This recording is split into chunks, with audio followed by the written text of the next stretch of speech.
శ్రోతలందరికీ కూడాను మరొకసారి శ్రీశ్రవణం ఛానల్లో భాగవత కథలో చతుర్థ స్కందానికి స్వాగతం.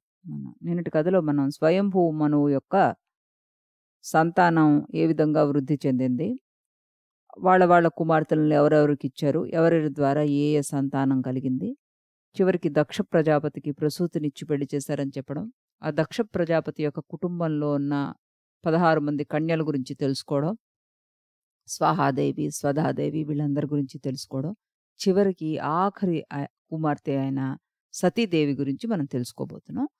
మైత్రేయుడిని విదురుడు కూడా అడిగాడు. ఈ సతీదేవికి సంతానం కలగకపోవడానికిను, ఆ తర్వాత ఆవిడ యోగాగ్నిలో కాలిపోయిందని చెప్పారు. దీనికి ఏమిటి కథ, ఎందుకు అలా అయింది అన్నది ఆయన అడిగారు.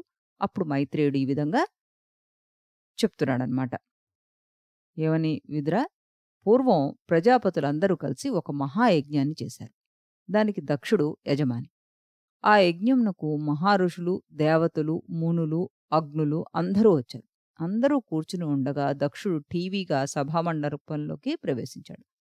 దక్షుణ్ణి చూసి అందరూ గౌరవంగా లేచి నిలబడ్డారు. కానీ బ్రహ్మ, శివుడు మాత్రం లేచి నిలబడలేదు, కూర్చునే ఉన్నారన్నమాట. దక్షుడు అందర్నీ పలకరిస్తూ నమస్కారం చేస్తూ బ్రహ్మ దగ్గరికి వచ్చాడు. బ్రహ్మ ఆయనకి తండ్రి గారు కాబట్టి దక్షుడు భక్తిపూర్వకంగా నమస్కరించాడు. బ్రహ్మగారు దక్షుణ్ణి తన పక్కన ఉన్న ఆసనం మీద కూర్చోబెట్టుకున్నాడు. దక్షుడు నిలబడి తండ్రికి నమస్కారం చేస్తున్నప్పుడు శివుడు లేచి నిలబడలేదన్నమాట. దక్షుణ్ణి పలకరించలేదు. తనకేమీ పట్టనట్టుగా తన ఆసనంలో తాను కూర్చుని ఉన్నాడు. ఇది గమనించాడు దక్షుడు. శివుడు తనను అవమానించినట్టుగా భావించాడు ఆయన. దక్షుడికి ఎక్కడలేని కోపం వచ్చేసింది. కోపంతో కళ్ళు ఎరుపెక్కిపోయి లేచి నిలబడి సభలో ఉన్న వారందరినీ చూసి, ఓ బ్రహ్మర్షులారా, దేవతలారా, అగ్నులారా, నేను అజ్ఞానంతో గాని మాత్సర్యంతో గాని ఈ మాటలు అనడం లేదు. సభలో పాటించవలసిన ఆచారముల గురించి, వ్యవహారాల గురించి చెప్తున్నాను. దయ ఉంచి సావధానంగా వినండి. ఇదిగో ఇక్కడ కూర్చున్నాడే శివుడు, అతడు సిగ్గు లేకుండా సభా మర్యాదల్ని అతిక్రమించాడు. లోకపాలకుడుగా ఇతనికి కీర్తి ఉంది కదా, అదంతా నాశనం అయింది. నా కుమార్తె సతీదేవి అత్యంత సాధుశీలి. ఆమె ఈ శివుణ్ణి వివాహం చేసుకుంది. ఇతడు నాకు అల్లుడు. అల్లుడుగా మామకు గౌరవం ఇవ్వాలి కదా. నేను ప్రజాపతిని, అందరూ నన్ను గౌరవిస్తారు. కానీ ఈ శివుడు నన్ను ఒక మామగారుగా గాని ప్రజాపతిగా గాని గౌరవించడం లేదు. నా పట్ల మర్యాద చూపలేదు. కనీసం లేచి నిలబడలేదు. మర్యాదపూర్వకంగా ఒక మాట కూడా మాట్లాడలేదు. అటువంటి ఆచారహీనుడు, గర్విష్టి, మర్యాద తెలియని వాడికి, ఏ మాత్రం శుచి శుభ్రత లేనివాడికి సాధుశీలి అయిన నా కుమార్తెనిచ్చి వివాహం చేశానే, ఆ శివుడు ఎలాంటివాడో మీకు తెలుసా? ఇప్పుడు తల విరబోసుకుని ఒంటి మీద బట్టలు లేకుండా పిచ్చివాడి వలె కాసేపు నవ్వుతూ కాసేపు ఏడుస్తూ శ్మశానాల వంట తిరుగుతూ ఉంటాడు. ఇతడు ఏ ఆభరణమూ ధరించడు. ఒళ్ళంతా శవాలతో కాల్చిన బూడిదను పూసుకుంటాడు. మెడలో పుర్రలతో కట్టిన మాల వేసుకుంటాడు. శరీరం అంతా ఎముకలతో చేసిన ఆభరణాలను ధరిస్తాడు. ఇతడు పేరుకు మాత్రమే శివుడు, అంటే ఆనందకరుడు, కానీ వాస్తవంలో అశివుడు. ఏమాత్రం ఆనందం లేనివాడు. పిచ్చివాళ్ళని మాత్రమే అభిమానిస్తాడు. ఇతడు భూతములను, పేతాలని వెంటబెట్టుకుని వారికి నాయకుడుగా ఉంటాడు. నా కర్మగాలి బ్రహ్మగారి మాటలు విని నా కూతురి సతిని ఈ భూతనాథుడికి, ఆచారహీనుడికి ఇచ్చి పెళ్లి చేసుకున్నాను అంటూ శివుణ్ణి నానా మాటలు అనేసట. అన్నీ విన్న శివుడు మాత్రం ఏ మాత్రం చెలించలేదు. నిర్వికారంగా మౌనంగా కూర్చుండిపోయాడు. ఎన్ని తిట్టినా దక్షుడికి తృప్తి కలగలేదు. దక్షుడు శాంతించలేదు. ఇలా కాదని శివుణ్ణి శపించడానికి జలాన్ని చేతిలో తీసుకున్నాడు. ఓ దేవతలారా, అగ్నులారా, ఈ అధముడు మీతో సమానంగా యజ్ఞంలో హవిర్భాగమునకు అర్హుడు కాదు. ఇతనికి హవిర్భాగాన్ని ఇవ్వను అంటూ శపించాడు దక్షుడు. అక్కడ ఉన్న దేవతలందరూ కూడాను వద్దు వద్దు వద్దు, అలా చేయకూడదు, తప్పు అని అంటున్నా కూడాను దారుణంగా శివుణ్ణి శపించేశాడు. శివుణ్ణి శపించిన తర్వాత దక్షుడు అక్కడ ఉండలేకపోయాడు. కోపంతోటి యజ్ఞవాటికను విడిచిపెట్టి తన ఇంటికి వెళ్ళిపోయాట. ఇదంతా చూస్తున్న శివుడి పక్కనే ఉన్న నందీశ్వరుడు కళ్ళు ఎరిపెక్కిపోయాయి. కోపంతో ఊగిపోయాడు. శివుణ్ణి శపించిన దక్షుడు శివుణ్ణి దారుణంగా తిడుతూ ఉండగా వింటూ ఏమీ మాట్లాడకుండా ఉన్న సభలో వారందరినీ ఉద్దేశించి నందీశ్వరుడు శపించట. ఏమని? దేవతలారా, ఈ దక్షుడు మూఢుడు. వీడు మౌనంగా ఉన్న శివుణ్ణి శపించాడు. ఇటువంటి వాడు తాను సంపాదించుకున్న తత్వజ్ఞానం అంతా నశించిపోవుగాక. వీడి బుద్ధి నశించిపోతుంది. ఇతడు స్త్రీ సుఖములలో మునిగి తేలుతూ కపటములైన ధర్మాల్ని ఆచరిస్తూ భ్రష్టుడైపోగాక. ఇప్పటికి నుండి ఈ దక్షుడి బుద్ధి దేహమే ఆత్మ అని భావిస్తుంది. శరీర సుఖాలకే ప్రాధాన్యత ఇస్తుంది. ఆత్మతత్వాన్ని పూర్తిగా మర్చిపోతాడతను. పశువు మాదిరిగా ప్రవర్తిస్తాడు. ఎల్లప్పుడూ స్త్రీల మధ్య తిరుగుతూ స్త్రీలోలుడై ఉంటాడు. అటువంటి లక్షణాల కల్లా మేక మొఖాన్ని ధరిస్తాడు అంటూ శపించేశాట. ఇంకా అన్నట్ట ఈ దక్షుడు శివద్వేషి. ఇతనితో పాటు ఇతని చర్యలను ఆమోదించిన బ్రాహ్మణులు కూడా ఇతని మాదిరిగానే సంసార సుఖాలే ముఖ్యమని భావించి జనన మరణ చక్రంలో పడి పతనమైపోతుంటారు. వీరి మనసంతా శివద్వేషంతో నిండిపోయింది. వీరు వేద అధ్యయనం మరిచిపోయి ప్రాపంచిక కర్మలు చేయడంలో మునిగి తేలుతూ ఉంటారు. అంతేకాకుండా ఈ బ్రాహ్మణులందరూ విచక్షణ లేకుండా సర్వభక్షకులుగా తయారవుతారు. తినకూడని వాటిని కూడా ఇష్టం వచ్చినట్టుగా తింటూ ఉంటారు. తన దేహాన్ని, తమ భార్యను, సంతానాన్ని పోషించడానికి పూజలు, వ్రతాలు చేస్తారు. ధనము సంపాదించడానికి, ఇంద్రియ సుఖాలు పొందడానికి వీరు అడుక్కు తినడానికైనా వెనకాడరు అంటూ చాలా తీవ్రంగా, దారుణంగా శపించేశాట. ఆ శాపవాక్కులు విన్న భృగువు కోపంతో రగిలిపోయాడు. తిరుగు శాపం పెట్టేట. ఈ శివుణ్ణి పూజించేవాళ్ళు, శివుణ్ణి గురించి వ్రతాలు చేసేవాళ్ళు, ఆ వ్యక్తులను అనుసరించేవాళ్ళు శాస్త్రజ్ఞానానికి దూరమై పాషండులైపోతారు. వీరికి శుచి శుభ్రత ఉండదు. మూర్ఖంగా ప్రవర్తిస్తారు. ఎప్పుడూ జడలు కట్టుకుని ఒళ్లంతా భస్మం పూసుకుని తిరుగుతుంటారు. వీరు సురను, మద్యాన్ని సేవిస్తూ భ్రష్టులైపోతారు.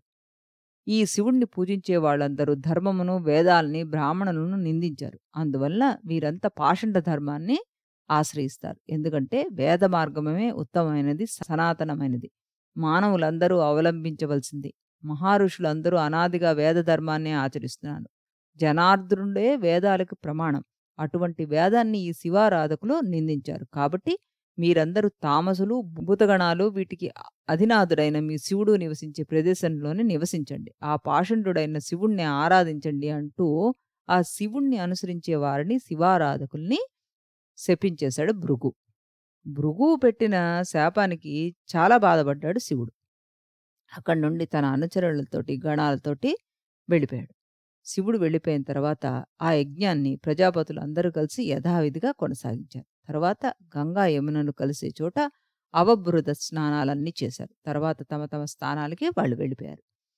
ఆ ప్రకారంగా విదురా, మామ అల్లుళ్ళైన దక్షుడు, శివుడు పరస్పర విరోధంతో, ద్వేషంతో చాలా కాలం గడిపారు. బ్రహ్మ దక్షుణ్ణి ప్రజాపతులందరికీ కూడాను ఒక స్టేజ్లో అధిపతిని చేశాడు. ప్రజాపతులకు అధిపతిగా అభిషేకం కాగానే దక్షుల్లో ఉన్న గర్వం రెట్టింపైపోయింది. త్రిమూర్తులను కూడా లెక్క చేయడం మానేశాడు ఆయన. వాజపేయము అనే ఒక యజ్ఞాన్ని చేశాడు. తర్వాత బృహస్పతి శవం అనే ఇంకో యజ్ఞాన్ని చేశాడు. అప్పుడు ఆ చేయడానికి సంకల్పించినప్పుడు దేవతలను, గంధర్వులను, ఋషులను అందరినీ ఆహ్వానించాడు, ఒక్క శివుణ్ణి తప్పితే. దక్షుని యజ్ఞం చూడ్డానికి, ఆయన ఇచ్చే కానుకలు అందుకోవడానికి దేవతలు, ఋషులు, గంధర్వులు, మహారుషులు అందరూ కోలాహలంగా వెళ్ళిపోతున్నారు. విమానాల మీద చక్కగా అలంకరించుకొని వెళ్తున్న దేవకాంతలను చూసింది సతీదేవి. వారిని అడిగి కనుక్కుంది. తన తండ్రి అయిన దక్ష ప్రజాపతి యజ్ఞం చేస్తున్నాడని తెలుసుకుంది. వెంటనే భర్త అయిన పరమశివుని వద్దకు వెళ్ళి ఇలా అడిగింది. మీ మామగారైన దక్ష ప్రజాపతి యజ్ఞం చేయిస్తున్నాడని తెలుస్తోంది. ఈ యజ్ఞానికి దేవతలందరూ గుంపులు గుంపులుగా వెళ్తున్నారు. మీకు ఇష్టం అయితే మన ఇద్దరం కూడా ఆ యజ్ఞానికి వెళ్దాం. నాకు కూడా మా పుట్టింటి వారిని చూడాలనే కోరిక ఉంది. ఆ యజ్ఞానికి మా సోదరీమణులందరూ వస్తారు. నా తల్లి తండ్రులు ఇచ్చిన బహుమానాలు తీసుకోవడానికి ఎంతో ఉత్సాహంగా వస్తారు. మీరుతో పాటు నాకు కూడా మా పుట్టింటి వారు చేయి మర్యాదలను స్వీకరించాలని కోరికగా ఉంది అంది. అదీ కాకుండా పుట్టింటికి వెళ్ళి చాలా కాలమైంది కదా, మా బంధువులందరినీ చూడ్డానికి కూడా నాకు చాలా ఉత్సాహంగా ఉంది.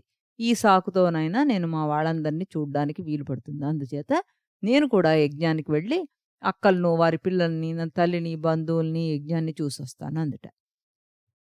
ఇటువంటి యజ్ఞములు త్రిగుణాతీతులైన మీకు ఏమంత అద్భుతాలుగా కనిపించో? ఈ విశ్వమంతా మీ మాయతో కప్పబడి ఉంది. కాని నేను స్త్రీని కదా, మీ మాయలను ఎరిగిన దాన్ని కాను. నాకన్నీ అద్భుతాలుగానే ఉంటాయి. కాబట్టి మీరు అనుమతిస్తే నేను మా పుట్టింటికి వెళ్తాను. నేను చెప్పడం కాదు, ఒకసారి అటు చూడండి. దేవతలు, గంధర్వులు తమ తమ భర్తలతోటి ఎంత బాగా అలంకరించుకుని యజ్ఞానికి వెళ్తున్నారో అంటూ పుట్టింట్లో జరిగే శుభకార్యాలకి వెళ్ళడానికి ఏ ఆడపిల్లకైనా ఉత్సాహం ఉంటుంది కదా. అయినా పుట్టింటికి వెళ్ళడానికి ఒకరు పిలవాలా ఏమిటి? భర్త ఇంటికి, తల్లిదండ్రుల ఇంటికి పిలవకపోయినా వెళ్ళొచ్చు. అందువలన నా మీద దయించి మీరు అనుమతిస్తే నేను మా పుట్టింటికి వెళ్ళొస్తాను అని చెప్పిందిట. భార్య అంత దీనంగా అడుగుతుంటే ఓ చిరునవ్వు నవ్వాడు శివుడు. దేవి, పిలవకపోయినా పుట్టింటికి వెళ్ళవచ్చు అన్న మాట వినడానికి బానే ఉంటుంది. నీవు చెప్పిన మాట మామూలు స్త్రీలకు వర్తిస్తుంది. కానీ నీ పుట్టింటి వారు నేనంటే ద్వేషంతో ఉన్నవారు. నా మీద ఉన్న ద్వేషాన్ని నీ మీద కూడా చూపించే అవకాశం ఉంది. నీ తండ్రి గర్విష్టి, కోపిష్టి. నిన్ను అవమానించగలడు, దూషించగలడు. అందువల్ల నువ్వు వెళ్ళడం మంచిది కాదు అని చెప్పాట. ఇంకా చెప్పాట, దేవి, ఈ సందర్భంలో నీకు కొన్ని మాటలు చెప్తాను విను. విద్య, తపస్సు, ధనము, మంచి అందమైన రూపము, యవ్వనము, గొప్ప వంశము ఇవన్నీ మంచివారికి శోభనిస్తాయి. కానీ ఈ గుణాలను మూర్ఖులందు పెట్టామనుకో, వారికవి చెడు చేస్తాయి. పైగా మూర్ఖులకు పై గుణాలు ఉంటే వారిలో గర్వం పెరుగుతుంది. వారిలో ఉన్న వివేకం నశించిపోతుంది. అందువలన వారికి మంచి చెడు విచక్షణ అనేది ఉండదు. ప్రస్తుతం నీ తండ్రి పరిస్థితి అదే. తాను ప్రజాపతులకు అధిపతి అనే గర్వంతోటి వెర్రవీగుతున్నాడు. ఎవరినీ లెక్క చేయడం లేదు. అటువంటి వారి ఇళ్లకు నీ వంటి సాధ్వీమణులు వెళ్ళడం మంచిది కాదు. అటువంటి వారి ఇంటికి వచ్చిన వారిని చులకనగా చూస్తారు. వ్యంగ్యంగా మాట్లాడుతూ ఎత్తిపొడుపు మాటలతో బాధపెడతారు. అటువంటి వారు మాట్లాడే మాటలు శత్రువుల బాణాల కంటే కూడా పదునుగా ఉంటాయి. యుద్ధంలో ఒంటి నిండా బాణాలు గుచ్చుకున్నాక సుఖంగా నిద్రపోవచ్చేమో గాని ఇంటికి వచ్చిన వారిని గర్వాంధులు చులకనగా మాట్లాడే మాటలను సహించడం దుర్భరం. అటువంటి మాటలు విని తర్వాత నిద్ర కూడా పట్టదు. దేవి, దక్షునికి తన కుమార్తెల్లో కల్లా నీవు అత్యంత ప్రియపుత్రికవని తెలుసు. కాని నన్ను పెళ్లి చేసుకున్నందువల్ల, నా దగ్గర ఉన్నందువల్ల నాతో పాటు నీ మీద దక్షుడు ద్వేషం పెట్టుకున్నాడు. కాబట్టి నువ్వు పుట్టింటికి వెళ్ళినా దక్షుడు నిన్ను గౌరవించడు. నీ తండ్రి నా వంటి నిరహంకారుడు, నిర్గుణ్ణి చూసి దురహంకారియగు నీ తండ్రి నా మీద ఈర్ష్యాద్వేషంతోటి రగిలిపోతున్నాడు. సాధారణంగా అజ్ఞానులైన వాళ్ళు ఒకరికి చూసి ఒకరు నమస్కరించుకోవడం, అభివాదం చేసుకోవడం చేస్తారు. వారు కేవలం దేహాభిమానులు. కానీ జ్ఞానులకు ఈ నమస్కారాలు, ప్రతి నమస్కారాలు అవసరం లేదు. జ్ఞానుల దేహంలోని అంతరాత్మను దర్శిస్తారు. వారికి నమస్కరిస్తారు. అలాగే దక్షునికి నేను నమస్కరించలేదు. ఆయనలో అంతర్లీనంగా ఉన్న వాసుదేవుడికి నమస్కరించాను. అది తెలుసుకోలేకపోయాడు ఆ మూర్ఖుడు. నేను గౌరవించలేదు అని నా మీద ద్వేషాన్ని పెంచుకున్నాడు. వాసుదేవుడంటే ఎవరనుకున్నావు? పరిశుద్ధమైన అంతఃకరణమే వాసుదేవుడు. వాసుదేవుడంటే అంతటా ఉన్నవాడు. ఆ పరమాత్మ నాలో ఉన్నాడు, నీలో ఉన్నాడు, నీ తండ్రి దక్షునిలో ఉన్నాడు. దక్షుడిలో ఉన్న ఆ వాసుదేవుణ్ణి నేను మనసులోనే నమస్కరించాను. నీ తండ్రి ఆ విషయాన్ని తెలుసుకోలేక నేను లేచి నిలబడి చేతులెత్తి నమస్కరించలేదు. అందుకని కోపమో ద్వేషమో నా మీద పెంచుకున్నాడు. దక్షుడు నీకు జన్మనిచ్చిన తండ్రి అయినప్పటికీ నీవు ప్రస్తుతం ఆ ఇంటికి వెళ్ళకూడదు. నీ తల్లి, అక్కలు కూడా దక్షుని మాట జవదాటరు. వారు కూడా నిన్ను అవమానం చేసే అవకాశం ఉంది. ఎందుకంటే ప్రజాపతుల యజ్ఞములలో నేను ఏమి చేయకపోయినా, మాట్లాడకపోయినా నీ తండ్రి నన్ను ఆ కారణంగా దూషించాడు. నా కారణం నేను దూషించే అవకాశం లేకపోలేదు. అందుకని నువ్వు దక్షిణ యజ్ఞానికి వెళ్ళకపోవడమే మంచిది అంటూ నచ్చచెప్పాట. అందులోకి వెళ్తే నీకు పరాభవం తప్పదు, గౌరవం, మర్యాద ఇలాంటివన్నీ కూడాను పోతాయి, అవమానం జరిగితే అని చెప్పి నచ్చచెప్పాడు. ఈ విధంగా చెప్పిన శివుడి నిర్ణయం ఇంక సతీదేవికి వదిలేసి మౌనంగా ఉండిపెట్ట. కానీ శివుడి మనసులో కీడు శంకించడం మొదలుపెడుతుంది. నేను వెళ్ళమన్నా వద్దన్నా ఈమె మాత్రం తన పుట్టింటికి వెళ్ళడం తథ్యం. వెళ్ళిన ఈమె తిరిగి రావడం అనుమానమే. స్వాభిమానం గల సతీదేవి ఏం చేస్తుందో అని బాధపడుతున్నట్ట. శివుడి మనసులో ఇలా ఉండగా సతీదేవి మాత్రం లోపల బయట అసహనంగా తిరుగుతుంది. ఆమె కూడా ఎటూ తేల్చుకోలేకపోతుంది. వెళ్తే భర్త కోపం వస్తుంది, వెళ్ళకపోతే తన వారిని చూసే అవకాశం ఇప్పట్లో రాదు అని మదనపడుతుందిట. పెళ్ళైన తర్వాత పుట్టింటికి పోలేదు ఆవిడ. అందుకని తన తల్లి, అక్కలను, బంధువులను చూడాలని కోరిక ఆవిడికి బలంగా ఉంది. అది తీరకపోవడంతో కళ్ళనీళ్లు తిరుగుతున్నాయి సతీదేవికి. ఏడుపు వస్తుంది, శరీరం అంతా వణుకుతోంది. భర్త వద్దన్న ఆమెకు భర్త మీద పట్టరాని కోపం వచ్చేస్తోంది. భర్తను తన చూపులతో కాల్చివేస్తుందా అన్నట్టు కొరకరా చూస్తోంట. ఏమైతే అయిందని పుట్టింటికి పోవడానికి నిర్ణయించుకుంది సతీదేవి. శివుని భార్య అయినప్పటికీ స్త్రీ సహజమైన మూర్ఖత్వంతోటి పరమశివుని మాటలను లక్ష్య పెట్టకుండా పుట్టింటికి బయలుదేరింది సతీదేవి. ఒంటరిగా వెళుతున్న సతీదేవిని చూసి మణిమంతుడు, మధుడు మొదలగు శివుని అనుచరులు ఆవిడ వెంట వెళ్లారు. అందరికన్నా ముందు నందీశ్వరుడు బయలుదేరాడు. వాళ్ల వెంట అనేక మంది శివుని అనుచరులు, యక్షుడు బయలుదేరారు. వారందరూ సతీదేవి వద్దకు వెళ్లారు. ఆమె నందీశ్వరుని మీద ఎక్కించారు. కొంత దూరం ఆవిడ గొడుగును పట్టారు. మంగళ తుర్యనాదాలతోటి ఆమెను అనుసరించారు. ఆ ప్రకంగా ఆ సతీదేవి భర్త ఆదేశానికి విరుద్ధంగా దక్షుడు యజ్ఞం చేయ ప్రదేశానికి బయలుదేరింది. యజ్ఞవాటికలో వేదఘోషలు వినపడుతున్నాయి. ఆ సమయంలో యజ్ఞానికి సంబంధించిన పశువిసనం జరుగుతోంది. 4 పక్కల దేవతలు, బ్రాహ్మణులు కూర్చునున్నారు. మట్టి పాత్రలతో, కొయ్యతో చేసిన గరిటెలు, బంగారు పాత్రలు, దర్భలు అన్నీ యాగశాలలో పరచబడ్డాయి. సతీదేవి రావడం దక్షుడు చూశాడు. కానీ ఆమె కనీసం పలకరించలేదు ఆవిడ్ని. ఆమెను పలకరించాలన్న మర్యాద చేయాలనిలో ఉన్న దక్షుడికి భయపడి ఎవ్వరూ ఆవిడ్ని పలకరించలేదు. మర్యాద కూడా చేయలేదు. ఇంతలో సతీదేవి తల్లి, దక్షుడి భార్య తన కుమార్తెలతో సహా అక్కడికి వచ్చింది. కూతుర్ని గాఢంగా కౌగిలించుకుంది. సతీదేవి అక్కలు కూడా ఆమెను కుశల ప్రశ్నలు వేశారు. కానీ సతీదేవికి తన తల్లి, పినతల్లులు, అక్కల పలకరింపులు, ఆదరణ, ఆప్యాయత చాలా సంతోషపెట్టి కళ్ళ వెంట ఆనంద బాష్పాలు కారుస్తున్నదట. తన తండ్రి తనను కనీసం పలకరించకుండా అవమానం చేశాడనే బాధ మనసులో ములులా గుచ్చుకుంటుంది ఓ మూల. ఆమెకి తన తల్లి, అక్కల మాటలు వినబడ్డంలే. వారి ఇచ్చిన అలంకారాలు, ఆసనాలు ఆమె స్వీకరించలేదు. తన తండ్రి దక్షుడు తన భర్తను పిలవకుండా ఆయన్ని అవమానించాడు. పిలవలేకపోయినా వచ్చిన తనను కనీసం పలకరించను కూడా పలకరించట్లేదు అని బాధపడిందట. ఆమె ఇంకొక విషయాన్ని కూడా గమనించింది. అక్కడ దేవతలందరూ పేరు పేరున హవిర్భాగాలు ఇస్తున్నారు. కానీ తన భర్త శివుడి పేరు వినిపించడం లేదు. అంటే తన తండ్రి భర్తకు అందించవలసిన హవిస్సును కూడా ఇవ్వడం లేదనమాట. సతీదేవికి కోపం వచ్చేసింది. ఆమె తన కళ్ళతోటి లోకాలన్నీ దగ్ధం చేస్తుందా అన్నట్టు కోపంగా చూసింది. సతీదేవికి జరిగిన అవమానానికి ఆమెకు వచ్చిన కోపం చూసి ఆమె వెంట వచ్చిన రుద్రగణాలు ముందుకు ఉరకడానికి సిద్ధంగా ఉన్నాయి. వారిని సతీదేవి చేత్తో వారించింది. గర్విష్టి, శివద్వేషి అయిన తన తండ్రి దక్షుణ్ణి చూస్తూ ఇలా అంది. ఏమని? తండ్రి, నీ అల్లుడు గారు పరమశివుణ్ణి గురించి నీకు బాగా తెలుసు. ఆయన మానవులకందరికీ ప్రియమైనవాడు. ఆయనకు విరోధులంటూ ఎవరూ లేరు, నువ్వు తప్ప. ఆయన అందరికన్నా గొప్పవాడు. అటువంటి శివుణ్ణి నువ్వు ద్వేషిస్తున్నావు. సత్పురుషులైన వారు ఇతరుల్లో ఉన్న దోషాల్ని కూడా మంచి గుణాలుగా గ్రహిస్తారు. కానీ నీ వంటి అసూయాపరుడు ఇతరుల్లో ఉన్న మంచి గుణాలను కూడా చెడ్డ గుణాలుగానే భావిస్తారు. అందుకని నువ్వు సకల జనుల చేత కీర్తింపబడుతున్న శివుడి మీదకి ద్వేషం పూనావు.